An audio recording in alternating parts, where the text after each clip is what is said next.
Gerald Anderson, pinakita ang suporta sa baliktambalan nina Joshua Garcia at Julia Barreto.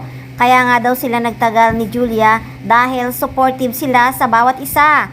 Siya nga daw ang silent supporter ni Julia Barreto at Joshua Garcia.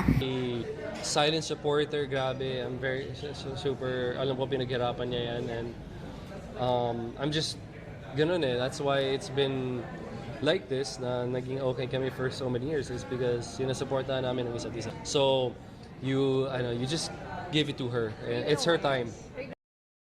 Nakikita naman kasi talaga ni Gerald na malakas talaga ang chemistry ng Joslea. Kaya talagang okay lang sa kanya, trabaho lang naman kasi yan. At alam ni Gerald na mahal siya ni Julia Barreto. Nakakatuwa nga talaga na nagsama ang mag-ex sa isang project. Sana nga daw lahat ng mag-ex ay ganyan kina Joslea.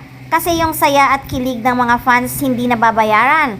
At may gagawin ding project si Gerald. Hindi ko nga lang sigurado kung sino ang katambal. Hiling nga ng iba, sana si Kim Chiu din ang maging katambal ni Gerald. Kasi miss na rin ng mga fans ang Kim Rod. Sobrang lakas din kasi ng tandem ng Kim Rod noon. Kaya sana nga daw pwede na silang magsama ulit sa isang project. Sigurado na blockbuster yan pag Kim Rod ang nagsama.